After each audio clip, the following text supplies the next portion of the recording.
तो चलिए बच्चों अपन स्टार्ट करते हैं doubt session, Newton laws of motion. और होप है सभी बच्चों ने क्वेश्चंस किए होंगे। जो सभी YouTube से भी जुड़े हुए हैं वीडियोस के थ्रू, चाहे वो मेरे लोकल स्टूडेंट्स हो चाहे आउटसाइडर्स। तो मैंने लास्ट वीडियो में जब थ्योरी दी थी तभी बोला था कि जो जो क्वेश्चंस आप सॉल्व कीजिए, जो डाउट्स है वो कमेंट बॉक्स में डाल दीजिए, मैं आपके डाउट्स बता दूंगा। क्योंकि मेरा टारगेट है बच्चों से मेहनत करवाना, और मुझे खुशी है कि बच्चों ने किया ये। मेरे पास डाउट्स आए हैं। रिश्ता Makkar Jabalpur, question number 25, 26, 35, 36, 38, 39, 40। Very good बच्चे, इसका मतलब है कि आपने बाकी क्वेश्चंस किए हैं। Very very good. Javeri Verma Jabalpur, question number 3, 9, 14, 23, 24, 27, 30, 33, 38, 39, 40। Very good. बाकी क्वेश्चंस आपने ट्राई किए, बहुत खुशी हुई। Ravneet Singh Jabalpur, question number 14, 38, 39, 40। Very very good. मतलब बाकी क्वेश्चन रवनीत सिंह आपने किए। Ayushi Khare Jabalpur, question number 8, 10, 15, 17, 18, 21। Very good.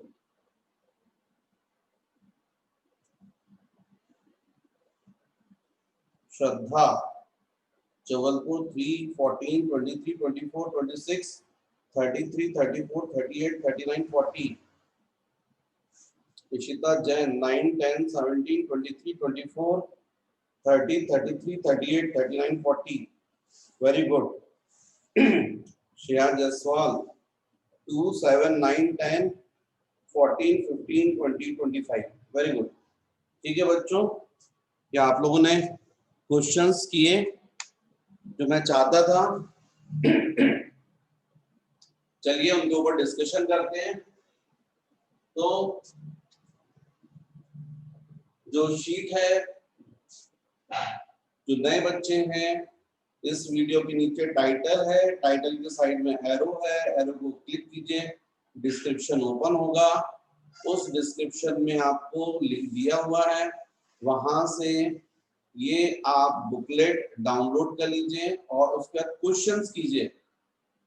जो क्वेश्चंस आपसे नहीं बन रहे हैं कमेंट बॉक्स में आप उनके नंबर लिख दीजिए, मैं सॉल्व करवा दूंगा। लेकिन बच्चों अपने सिटी का नाम जरूर लिखिए, आप जहां पर हैं।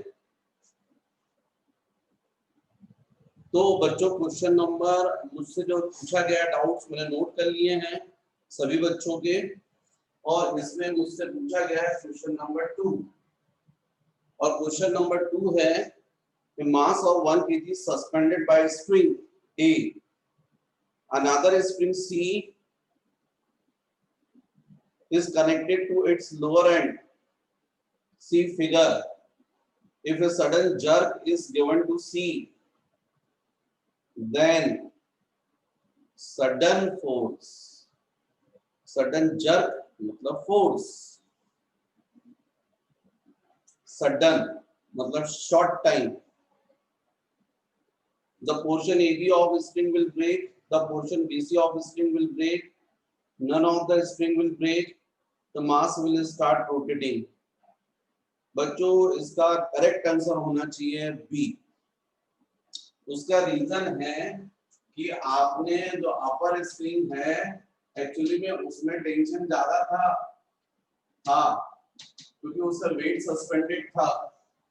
ये स्प्रिंग है ए, तो आपने यहाँ से जो स्प्रिंग सी है उसको सडनली जर्क दिया है, तो फोर्स ज्यादा लग जाएगा। यहाँ पर जो इंपल्सिव फोर्स है वो एक्सीड कर जाएगा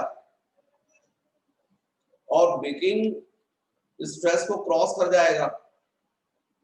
भाई आपको मालूम है कि जब आप F it is inversely proportional to T by F is equal to del P by del T होता है कि नहीं? तो del P means what? P2 minus P1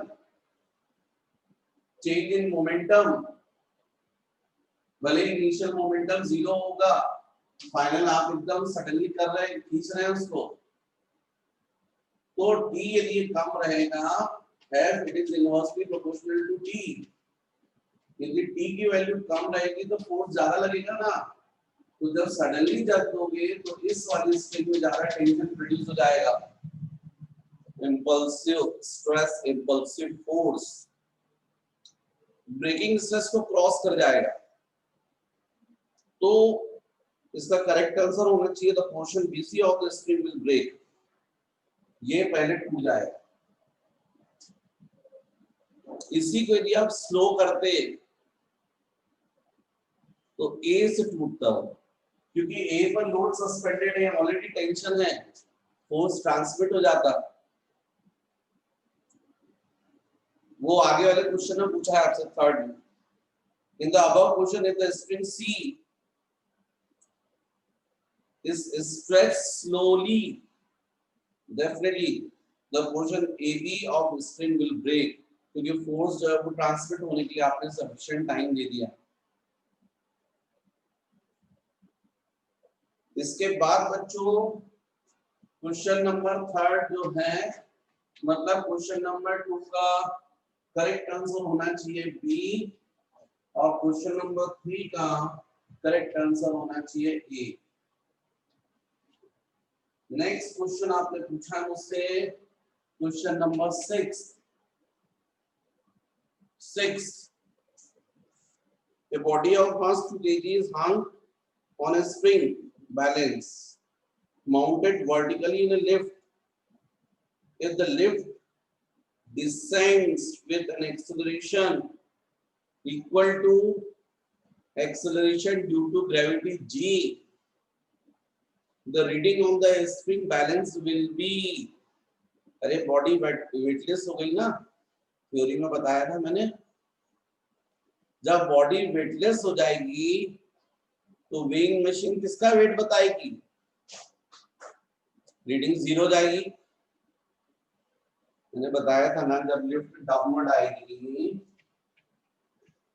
अब आपने यहाँ पर वेट सस्पेंड किया हुआ है downward A is equal to G तो इसका रियल वेट तो डाउनवर्ड रहेगा लेकिन इसमें pseudo force fictitious force develop हो जाएगा अपोजिट M into A तो इस बॉडी का एवरेज वेट कितना होगा mg माइनस ma लेकिन ये डाउनवर्ड आ रही है इक्वल टू G तो A की वैल्यू G हो गई mg माइनस mg 0 हो गया ना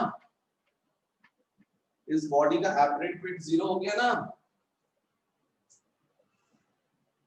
वेइंग बैलेंस जो है कोई वेट नहीं बताएगी 0 तो वो 6 क्वेश्चन का बच्चों आंसर होना चाहिए डी 6 क्वेश्चन का करेक्ट आंसर होना चाहिए डी नेक्स्ट क्वेश्चन नंबर 7 उसमें पूछा गया in the above problem if the lift moves up with constant velocity of 2 metre पर second the reading on the balance will be velocity कौन सा बच्चों थ्योरी ढंग से पढ़ो मैंने पूरे केस करवाए हैं थ्योरी में कांस्टेंट वेलोसिटी लिखा है मतलब acceleration 0 upward v is equal to constant acceleration 0 तो नो डाउट अब इस बॉडी का apparent weight equal to real weight होगा और यही रीडिंग शो करेगा तो डेफिनेटली हमको दिया हुआ है बॉडी का मास 2 kg 6 क्वेश्चन का ही पार्ट है 7 तो मास हमको दिया 2 और जी मतलब 9.81 न्यूटन या 10 लीजिए इसका मतलब 20 न्यूटन शो करेगा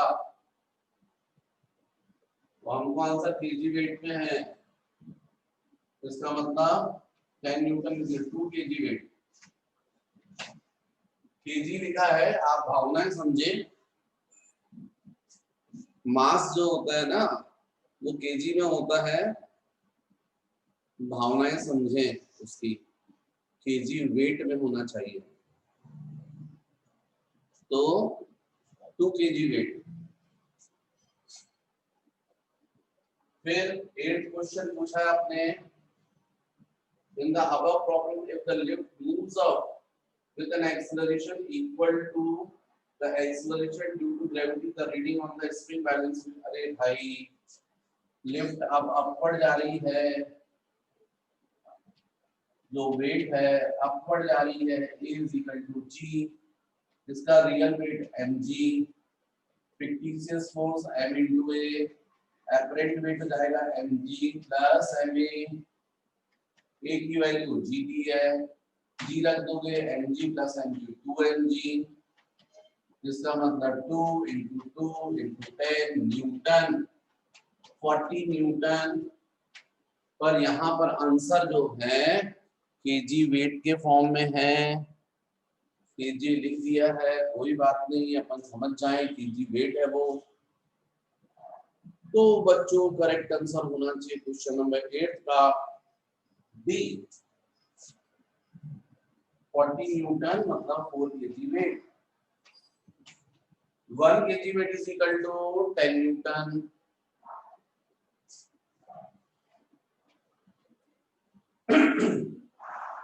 नेक्स्ट, फिर किसी बच्चे ने जो मेरे पास कमेंट बॉक्स से थे उन सबके डाउट्स को मैंने मार्क कर लिया था। तो किसी बच्चे ने मुझसे पूछा है question number 9,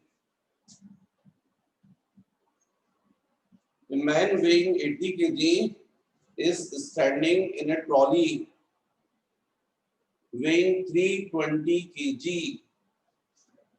The trolley is resting on frictionless horizontal rails. If the man starts walking on the trolley with a speed of 1 meter per second, then after 4 seconds displacement relative to the ground। भाई question में हमको बोला गया है ये है trolley, man weighing 80 kg, मास कितना 80 kg, is standing in a trolley weighing 320 kg. The trolley is resting on frictionless horizontal rails. If the man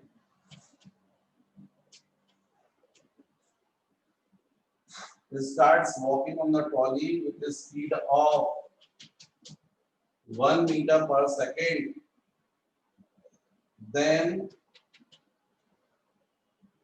after 4 seconds is displacement relative to the ground। हमको बताना है बच्चों इस man का displacement relative to the ground. तो बच्चों ये question number 9, इसमें ट्रॉली है, मैंने डायग्राम थोड़ा बना दिया बच्चों, अच्छा नहीं बना, उसके चक्के जो है पंचर से दिख रहे हैं, पर आप थोड़ा सा इमेजिन कर लिया करो यार, भावनाएं समझा करो। ये ठीक है, तो अब इसमें कोई एक्सटर्नल फोर्स नहीं लग रहा, कोई बाहर से धक्का नहीं लगा रहा है, ट्रॉली उसी के ऊपर वो व्यक्ति चल रहा है, वो फॉरवर्ड चलेगा, ट्रॉली बैकवर्ड जाएगी। सिस्टम, ट्रॉली मतलब पूरा सिस्टम, वो व्यक्ति भी तो कुछ पीछे आएगा भाई, ये आगे जाएगा इस पर ट्रॉली पर दौड़ेगा, लेकिन ग्राउंड के रिस्पेक्ट में तो ट्रॉली पीछे जाएगी, इसके पीछे जाने से ये भी तो खड़ा, तो ये भी तो कुछ पीछे जाएगा, ये बात अलग है कि हो सकता है ये 4 मीटर आगे जाए, ट्रॉली 1 मीटर पीछे जाए, इसका मतलब ग्राउंड के रिस्पेक्ट में तो 3 मीटर आगे है ना। तो एक्चुअली में यहाँ कोई एक्सटर्नल फोर्स तो लग नहीं रहा, जो कुछ फोर्स है इंटरनल है, और एक्सटर्नल फोर्स यदि 0 हो तो लीनियर मोमेंटम कंजर्व रहता है। मतलब जो लीनियर मोमेंटम इस व्यक्ति का रहेगा वही इस पूरे सिस्टम का रहेगा। तो इसका मतलब है linear momentum of man is equal to linear momentum of system. फर्क इतना रहेगा कि व्यक्ति का, मैन का फॉरवर्ड रहेगा, सिस्टम का बैकवर्ड रहेगा, इतना फर्क आएगा, पर मैग्नीट्यूड इक्वल रहेगा। तो हम लोग बोल सकते हैं small m into u is equal to small m plus capital N into d। ये 80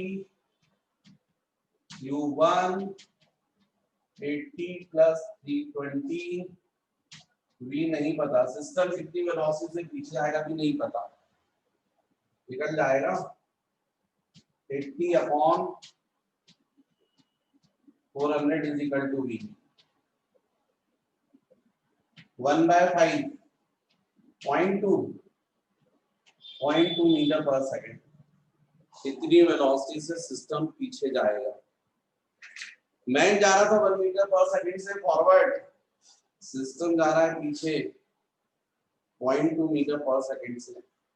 इसका मतलब ग्राउंड के रिस्पेक्ट में जो वेलोसिटी होगी मैन की वो कितनी होगी, 1 minus 0.2 speed of man with respect to ground.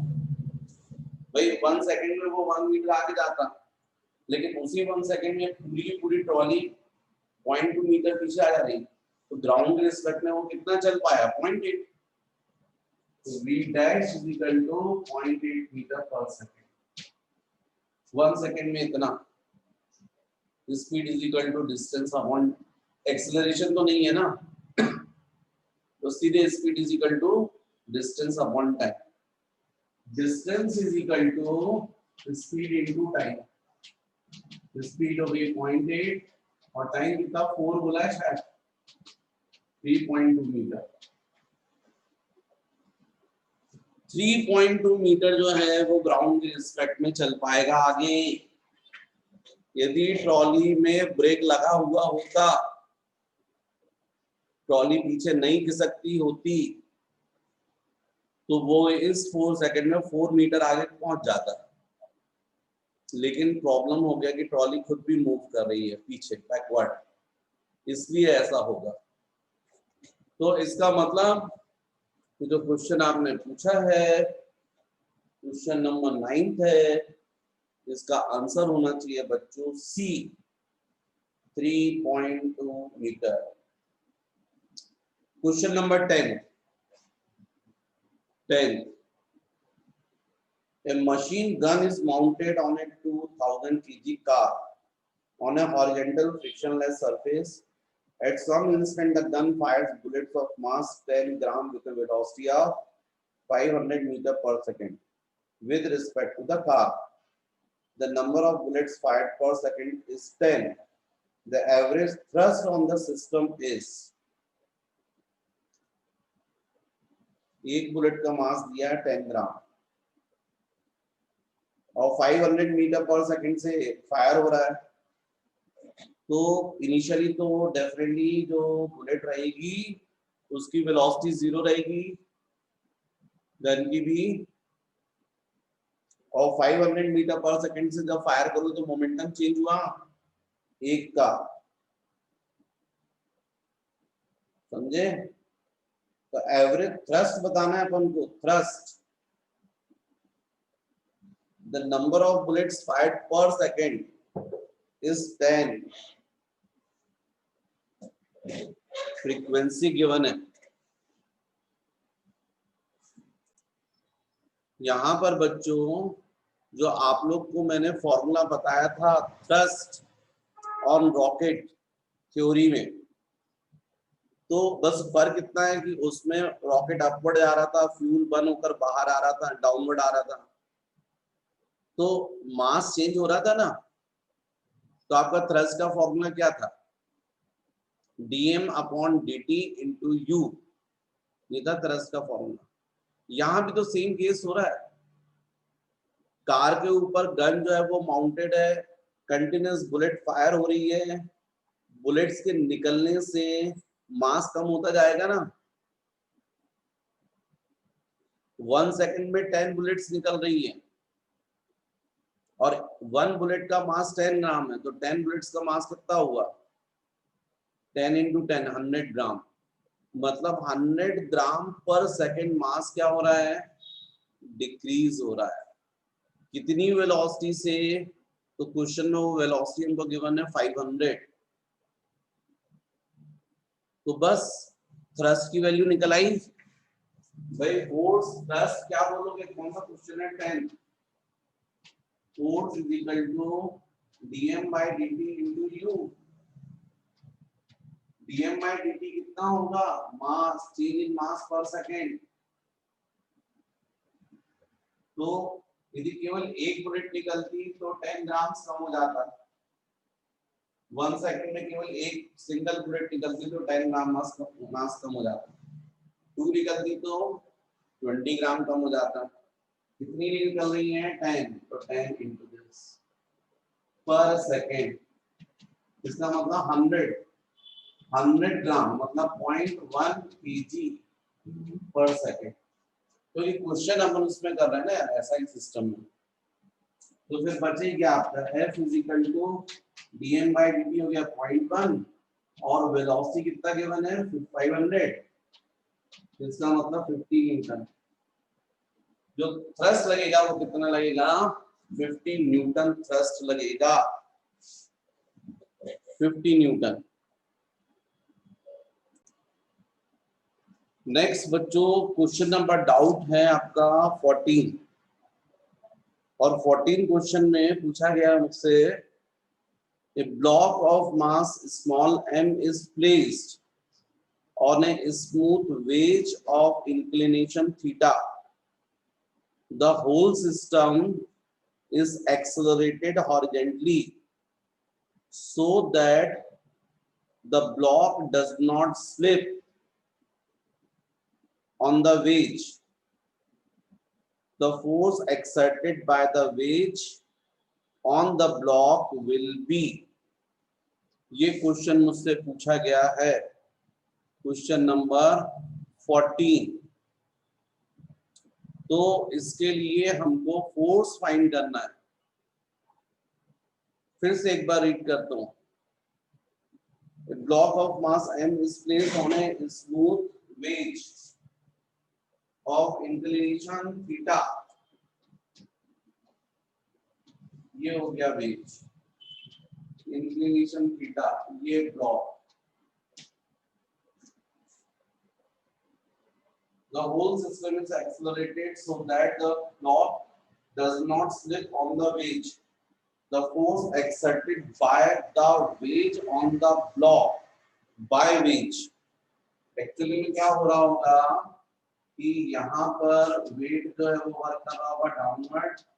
ये एंगल भी थीटा हो तो बच्चों ये एंगल भी थीटा होता है। मैंने सिखाया आपको कभी भी टू लाइंस के बीच का एंगल यदि थीटा होता है तो उनकी जो परपेंडिकुलर लाइंस होती है उनके बीच का एंगल भी थीटा होता है।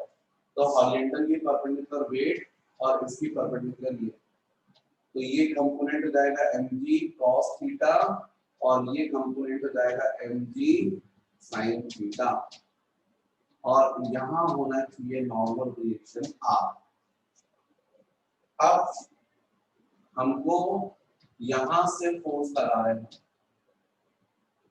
ऐसा इतना फोर्स लगाना है कि ये जो ब्लॉक है वो डाउनवर्ड ना आए। यही क्वेश्चन है। A block of mass m is placed on a smooth wedge of inclination theta. The whole system is accelerated horizontally so that the block does not slip on the wedge. The force exerted by the wedge on the block will be। कितना force जो है वो veg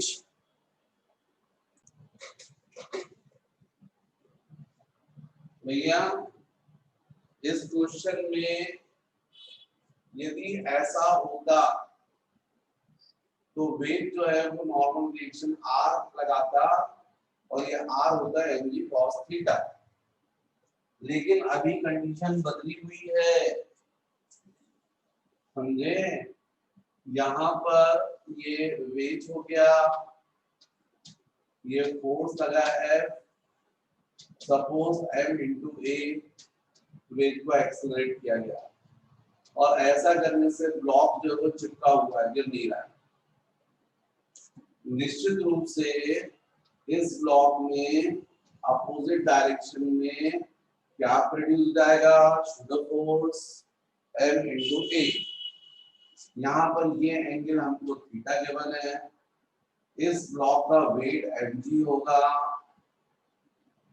कभी भी बच्चों two lines के बीच का angle theta हो तो इनकी परपेंडिकुलर लाइंस के बीच का एंगल भी थीटा होता है। तो हॉरिजॉन्टल की परपेंडिकुलर तो वेट हो गई, इस इंक्लाइंड प्लेन की परपेंडिकुलर ये होगा।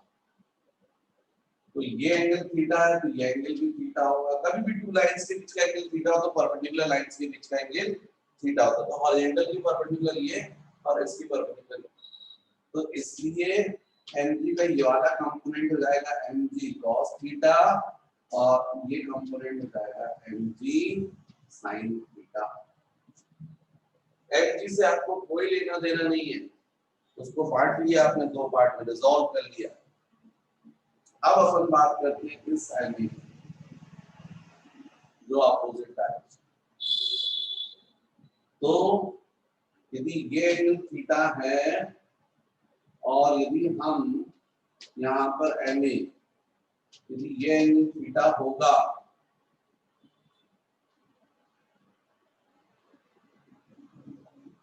तो ये एंगल भी थीटा ही होगा, करस्पॉन्डिंग एंगल, क्योंकि MA ओरिएंटल डायरेक्शन में इंक्लाइंड है। MA को रिजॉल्व करोगे वाला कंपोनेंट MA cos थीटा हो जाएगा और ये इसका परपेंडिकुलर कंपोनेंट कितना हो जाएगा बच्चों? MA sin theta. अब आपको MA से कोई मतलब नहीं है, मतलब कुल मिलाकर यदि मैं इस पॉइंट को A ले लूं तो A के ऊपर एक फोर्स ऐसा लग रहा है MA cos थीटा, एक फोर्स ऐसा लग रहा है mg sin थीटा और ये वाले फोर्स लग रहे हैं कितने? MA sin theta plus mg cos theta और इसके अपोजिट जो है वो होगा रिएक्शन फोर्स S R। ये कंडीशन बन रही है, वेट ब्लॉक पर कितना फोर्स लगाना है वो हमको बताना है। तो नो डाउट रिएक्शन फोर्स होगा। नॉर्मल कंडीशन में, इक्विलिब्रियम पोजीशन में ये रिएक्शन इसके इक्वल होगा MA sin theta plus mg cos theta. लेकिन हमको बोला कि ब्लॉक स्टेशनरी है तो ना तो इधर आ रहा है ना इधर जा रहा है, इसका मतलब ये भी दोनों कंपोनेंट इक्वल है। तो हम लोग बोल सकते हैं in equilibrium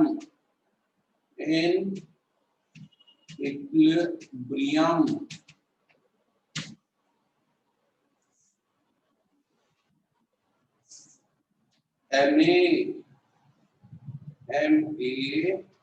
cos theta is equal to mg sin theta, cancel, तो A is equal to g sin theta upon cos theta।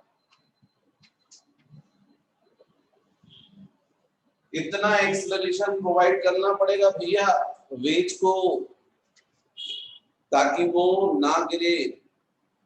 तो ये बात अलग है, एक्सेलरेशन हमने पूछा नहीं है, पर पूछा होता ये आंसर होता है एक्सेलरेशन के लिए। इस फोर्स से धक्का देना पड़ेगा उसको, सॉरी इस इतना एक्सेलरेशन प्रोवाइड करना पड़ेगा। फोर्स कितना लगाना पड़ेगा? तो डेफिनेटली m इंटू ए, इसमें m को मल्टीप्लाई करना पड़ेगा। पर हमसे पूछा है वेज कितना फोर्स लगाएगा, तो नॉर्मल रिएक्शन वेट को लगाएगा। और R इज इक्वल टू क्या होता है, तो दिख रहा है हमको R is equal to NA sin theta plus NG cos theta. तो R is equal to M into what is A, G sin theta upon cos theta into sin theta plus MG cos theta।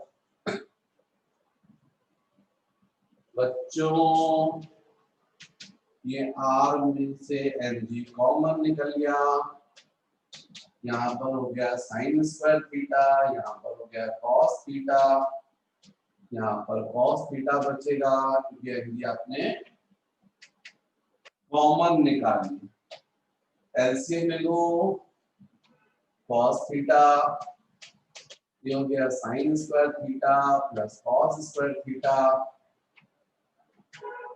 Sine square theta plus cos square theta 1 होता है और इसलिए mg by cos theta इतना reaction force लगेगा, मतलब wait जो है वो ब्लॉक पर इतना फोर्स लगाएगा। नेक्स्ट क्वेश्चन आप लोगों ने पूछा है बच्चों, क्वेश्चन नंबर 15। इसमें बोला गया है solid disc of mass capital M is just held in air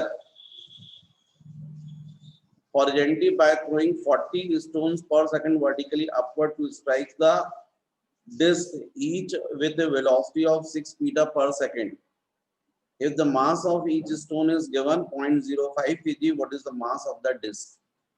अरे ये डिस्क को केवल अभी तो स्टोन दिया है, वाटर थ्रस्ट पाइप पकड़ लो और उससे जो जेट निकलता उससे भी एक्चुअली में एयर में अपन बैलेंस कर सकते हैं। यहाँ पर बोला गया स्टोन्स मारे, कितने स्टोन्स 40। जैसे कोई एक स्टोन जाके स्ट्राइक करता होगा तो उस स्टोन का मास है, उसकी वेलोसिटी गिवन है क्वेश्चन में, और उसके बाद फाइनल वेलोसिटी क्या होती होगी 0 डिस्क से टकराने के बाद। आप इमेजिन कर पा रहे हैं क्वेश्चन को? क्वेश्चन नंबर 15 ये डिस्क है और यहां से आप जो है स्टोन्स मारे जा रहे हैं, m मास के हैं, u वेलोसिटी से जाकर कर रहे हैं, लेकिन कॉलिजन से पहले तो वेलोसिटी u है, कॉलिजन के बाद तो 0 हो गई होगी ना। तो कॉलिजन से पहले मोमेंटम हुआ mu और कॉलिजन के बाद हो गया 0, मतलब मोमेंटम चेंज हुआ। तो एक्चुअली में इस डिस्क का वेट जो है वो डाउनवर्ड है और इसको बैलेंस करने के लिए इतना ही फोर्स लगा होगा F। तो इसका होगा F = M × G।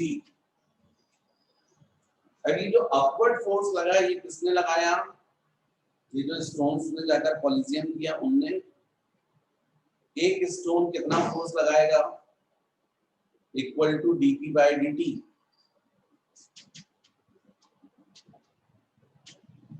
और ऐसे कितने स्टोन्स जाकर स्ट्राइक कर रहे हैं? n। तो n × dp/dt = M × G। बस आपका आंसर आ गया। यहाँ पर हमसे बोला गया है क्वेश्चन में, क्वेश्चन नंबर 15 में 40 स्टोन्स पर सेकेंड, मतलब ये टाइम जो है 1 सेकेंड और n जो है 40 और dt हो गया 1 सेकेंड और dp हो गया mass small m × u × m × 0 change in moment = m × g। भाई u वेलोसिटी से ना, तो ये जाएगा 40, मास ऑफ पार्टिकल बोल दो बच्चों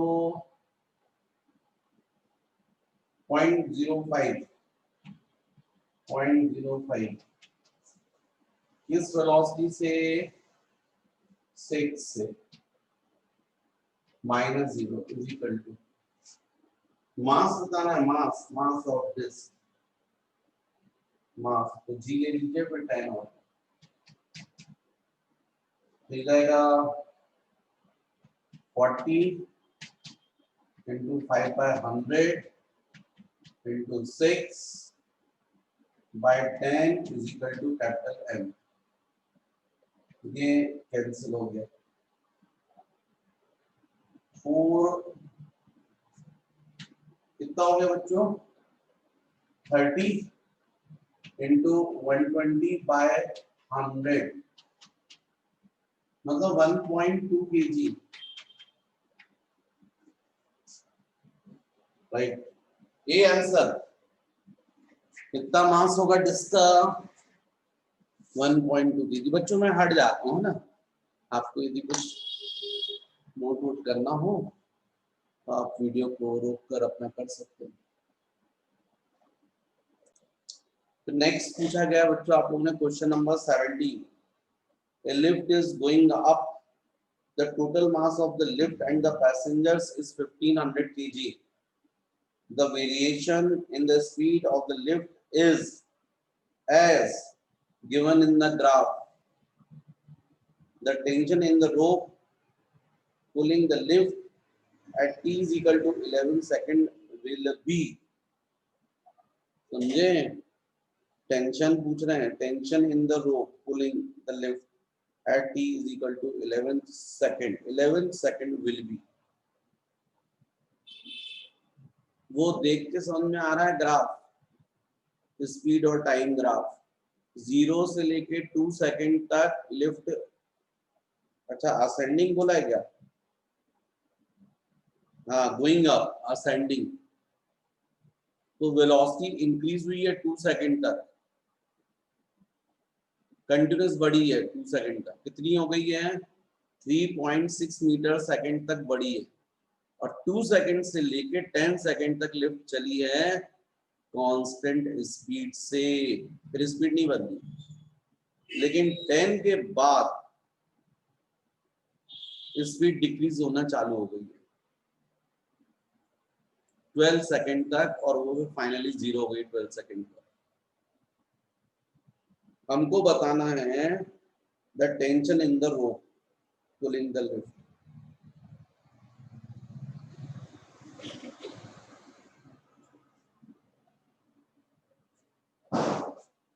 ये ग्राफ से समझ में आ रहा है कि देखो ये भी 2 सेकंड है और ये भी 3.6 है कि नहीं, 3.6 मीटर पर सेकंड स्पीड, और ये टाइम है 10 सेकंड तक।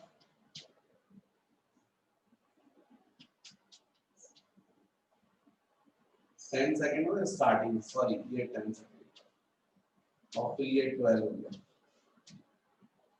मतलब ये भी 2 हुआ।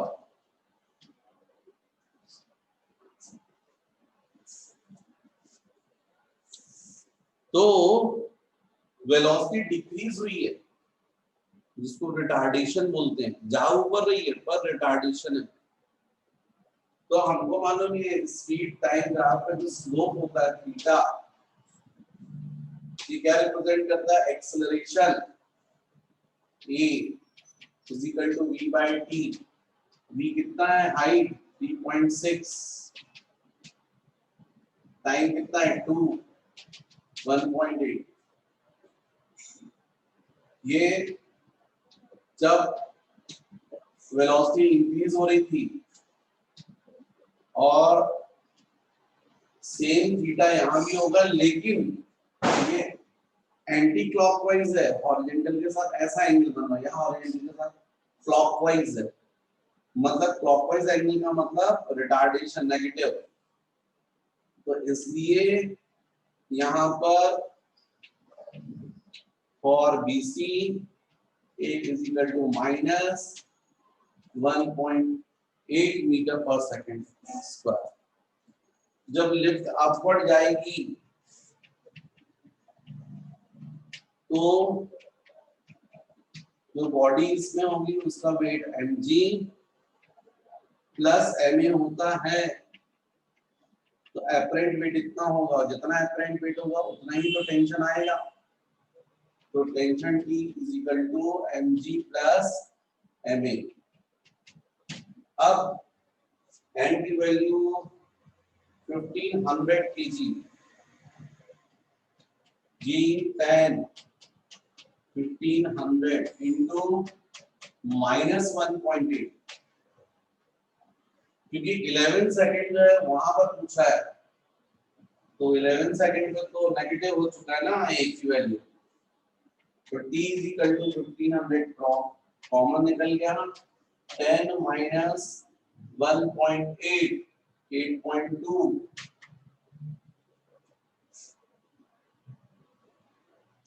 इसको सॉल्व करने से आंसर आना चाहिए।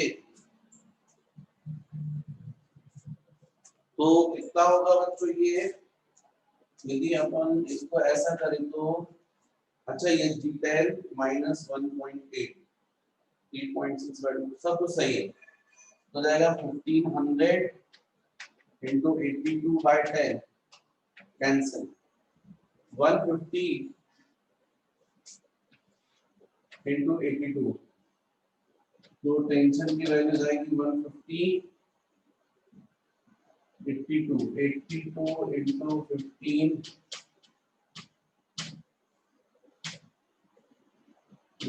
कितना होगा भाई, 120 150 और एक जीरो और लगेगा 15,000। कुछ गड़बड़ी कर रहा हूँ क्या मैं, हैं? कितना होगा भाई,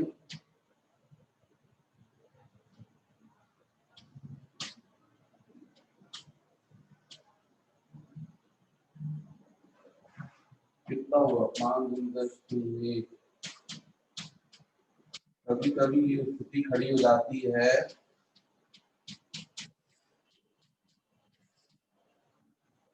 वन टू थ्री जीरो समझे, 150, हाँ 1 2 3 0 आ जाएगा, ये एक जीरो ये भी रहेगा, 12,300। कौन सा क्वेश्चन है ये, तो करेक्ट आंसर आएगा सी, करेक्ट आंसर आएगा सी 12,000, क्योंकि जी की वैल्यू जैसे आप 9.8 को मैंने 10 ली ना, ज्यादा ली है, अच्छा 9.8 लेते तो सीधे 9.8 माइनस 1.8 हो जाता, तो कितना जाता है 8 आ जाता, 1500 इंटू 8 सीधे आपका 12,000 आ जाता, तो इसलिए ऐसा है। तो ये है बच्चों क्वेश्चन नंबर 17। यहाँ पर मुझे ना, मैंने ध्यान नहीं दिया 1.8 है, मुझे जी की वैल्यू 9.8 ले लेना चाहिए था, 9.8 माइनस 1.8 करते तो 8 आ जाता, तो 1500 इंटू 8 कितना होता है, 12,000 हो जाता। ये हो गया क्वेश्चन नंबर 17।